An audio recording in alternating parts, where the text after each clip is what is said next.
AOC. What? She's kind of fun in a silly but earnest, wrong but adorable way. She's like your daughter when she comes back from her first year at Brown, full of half-baked, half opinions, in need of some gentle, patient deprogramming. But people have to realize new faces doesn't mean new ideas. Drives me crazy. AOC has never introduced a fresh idea. More and more I'm seeing people on the right offering like some praise for her, like, oh, don't count out AOC. And she's a fighter because she seems to have some of the same base as Trump, people who want an outsider. Wake up, people. Wake up.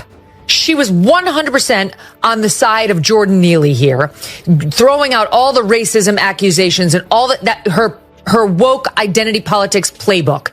She is no friend to reason. So stop, okay? Just stop. The praise of AOC has to end from anybody who wants justice, wants reason, wants sanity to prevail, and isn't on the side of war. Just when AOC believed her latest hot take would set social media on fire with applause and flame emojis, Gutfeld and Megyn Kelly stepped in like surprise guests ready to shake the room. Gutfeld challenged her as if it were open mic night in the Senate, delivering sharp jokes one after another. Kelly, meanwhile, calmly broke down her arguments step by step, like someone building IKEA furniture without instructions. At the same time, AOC appeared to lose her rhythm, repeating buzzwords so quickly, it sounded like a blender without a lid.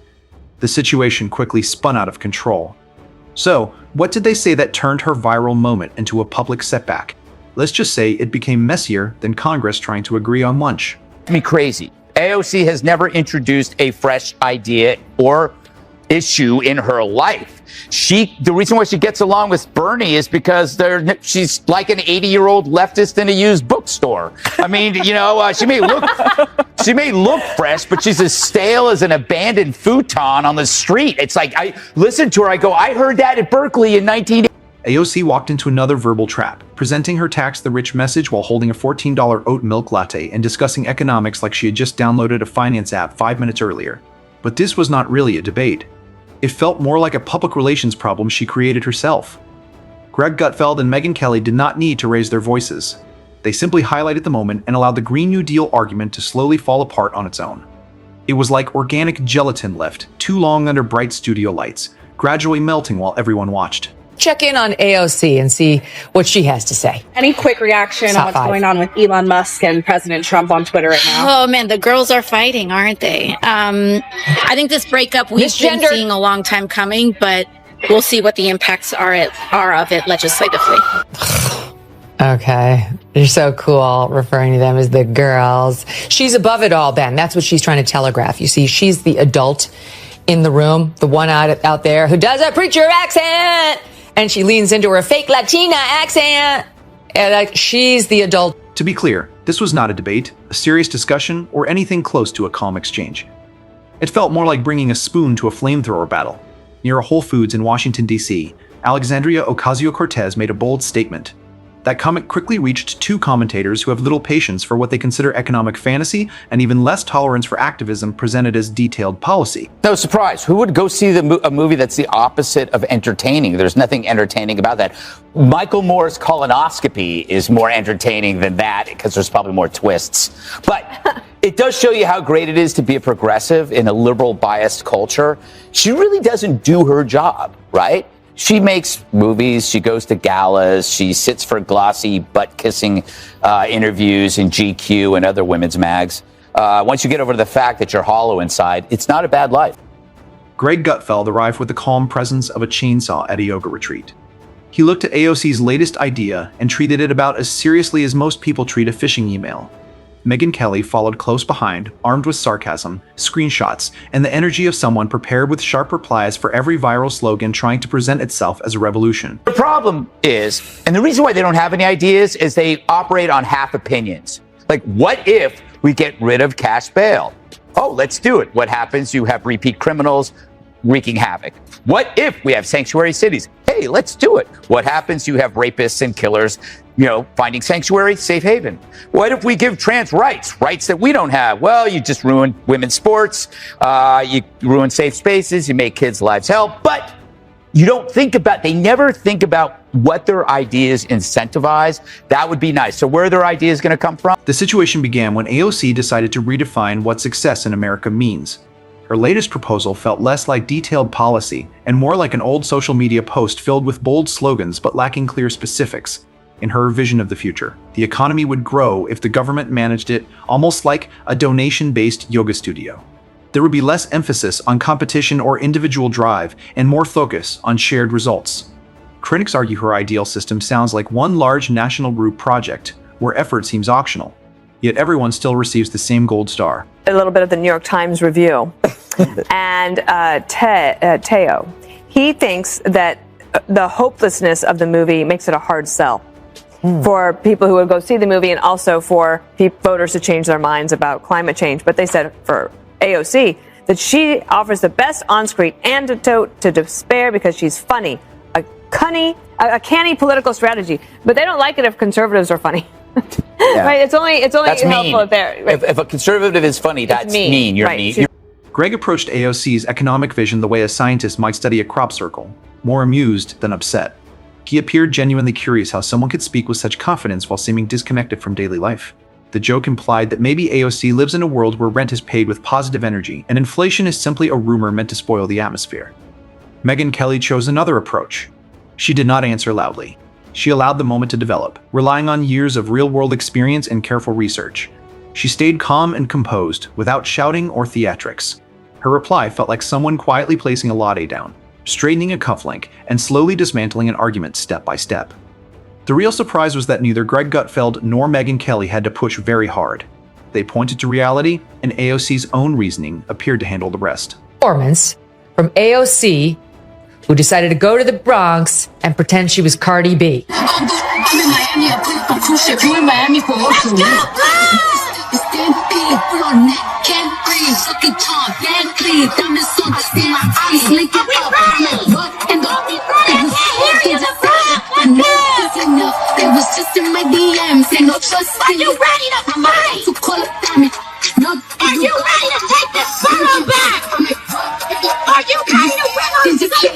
Take her climate plan, the Green New Deal, as an example. Supporters describe it as bold. Critics jokingly call it an exit plan for the American dream. To them, it feels less like structured legislation and more like a list of large ideas written without clear direction. AOC speaks about ending fossil fuels while also expanding programs such as universal health care and housing assistance. Critics argue it promises major benefits without fully explaining how the numbers would work. They say it sounds less like firm policy and more like a colorful motivational poster written in bright ink. Greg did not need a lengthy speech. He simply highlighted sections he considered unrealistic and asked practical questions about travel and infrastructure in a country as large as the United States. Megyn Kelly followed with a calmer message, reminding viewers that modern economies operate on logistics, energy, and mathematics, not only good intentions. In the end, their point was straightforward. Big ideas require detailed plans. Without them, even bold visions can feel like a bake sale without cookies. This is the reason why you can't even compromise with temporary solutions.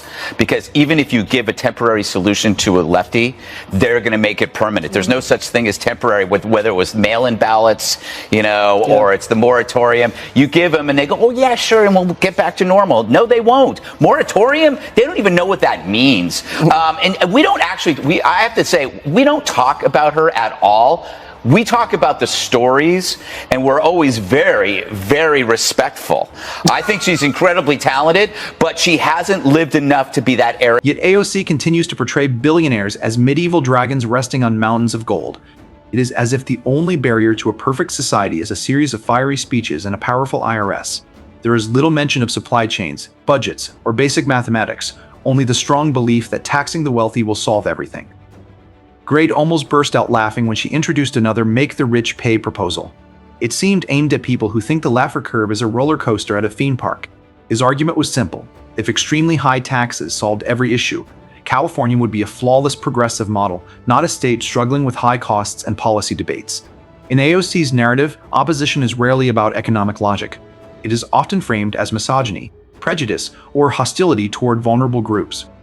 When plans shake like a folding chair in a storm, blaming critics can appear easier than admitting the blueprint lacked detail. Last week before the inauguration, AOC saying, I'm not going to the inauguration because I don't support rapists.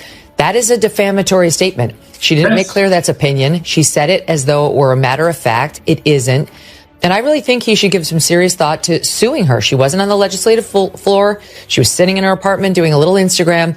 You can't get away with that. A term like he's a rapist or he's committing potential treason in working with the Russians, like news organizations have just, and politicians for that matter, given up all the guardrails. Megyn Kelly did not engage with AOC's usual diversions. She challenged those talking points with the focus of someone experienced in serious governance. According to Kelly, AOC spends significant time shaping her public image rather than mastering the details of congressional procedure.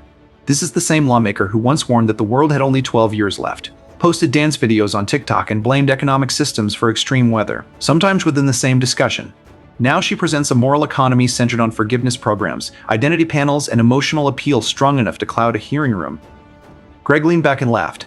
If every solution involved creating more bureaucracy, he argued, that is not leadership planning a television pilot unlikely to succeed. He even joked about fitting livestock with catalytic converters, referencing past environmental debates. Kelly concluded with a sharp remark, asking whether AOC treats the Constitution like a checklist or a social media quote. In her view, the politics feel less like structured policy and more like a personality quiz gone off course. Heard that AOC, among others, were arrested last night. She truly is an American hero. It was brutal, taken out in cuffs. Well, technically, her shirt had cuffs. Maybe French cuffs, as she did surrender without fighting. But if her pants had cuffs, she would have pretended to be in leg irons too. But real handcuffs, not so much. But that didn't stop her from pretending. And I hate it when people do this to me. When I ask people to put on handcuffs and they say, I'll just pretend I have them on, I'd be like, sure, and I'll pretend to. Greg described AOC's economic approach as performance art set to music. And that may be the most generous summary. Her method appears to follow a pattern: revive an old idea, repackage it in modern colors, and claim unfair treatment when it struggles. Megyn Kelly observed that AOC often substitutes emotion for detailed solutions. Passion without measurable progress, she suggested, is like allowing a golden retriever to manage the Federal Reserve. Greg also compared her political rise to a flash sale loud, fashionable, and fading once reality demands results. Watching her present trillion-dollar proposals with bold certainty, he called it an argument for stricter term limits. AOC says she represents working families, yet critics argue her plans resemble an early draft from a college theater production. Kelly dismantled that image quickly, stating that genuine reformers focus on substance rather than style. In their view, revolution requires preparation, not presentation designed for social media attention. True radical left, who's gone beyond all the identity issues. I mean, don't get me wrong. The person I'm going to show you is 100% wrapped in all of them, but like genuinely believes the Hitler fascist stuff, like is like distraught because they really think Hitler just got reelected. Most of them were just pretending, but then there are the ones who genuinely believe it, like AOC. We are about to enter a political period that will have consequences for the rest of our lives. Donald Trump has talked about turning the military on U.S. citizens that he deems his domestic political enemies. Authoritarians and people that he affiliates closely with and strongmen abroad in regimes like that, it is not uncommon to jail political dissidents or legislative. Greg summarized it this way: AOC is not influential because of her power, but because some treat her words as powerful. While she approaches Congress like an open microphone stage, others are left addressing the policy confusion that follows each headline. Notably, Greg and Kelly did not rely on personal insults. Simply repeating her statements was enough, in their view, to raise questions about credibility. They argued that her record resembles an introduction to political theory rather than a fully developed governing strategy. Is she passionate? Certainly. Is she precise? Critics remain doubtful. Greg joked about sending her a beginner's economics guide, and Kelly added that each proposal might require its own edition. They suggested she often develops ideas between social media posts and quick reactions about capitalism. Talking, there, I'm picturing AOC lecturing us about our hamburgers, how we can't have them anymore, and we can't have heat in our homes, we can't have SUVs, and we can't, now the left wants us, we have to get rid of our gas stoves. It's a no. And so, they are very punitive. They want to control the way we live, of course, from their own private jets and mansions, which are, they're gas guzzling and energy guzzling by the minute. and he's feeling it. But I think this one goes beyond just the squad or AOC's political style, critics say, resembles giving control of a jetliner to someone guided only by bright markers and optimism. She presents dramatic phrases like a speaker at a college event, impressive at first, but less solid upon closer review. Beneath the polished language, opponents argue, the structure appears thin. Megyn Kelly responded calmly, dissecting the claims with steady precision and pointing to gaps in detail. Greg chose a more direct tone, highlighting what he sees as contradictions in criticizing capitalism while benefiting from its platforms. In their assessment, some of her proposals treat economic fundamentals as optional subjects rather than essential rules. Supporters applaud the energy, but Kelly and Greg emphasize that slogans are not strategy. Emotion is not evidence, and online broadcasts are not governance. Remove the filters, they argue, and what remains is recycled ideology delivered with confidence. Still, AOC continues forward, turning to another speech, another headline, and another public moment whenever criticism intensifies.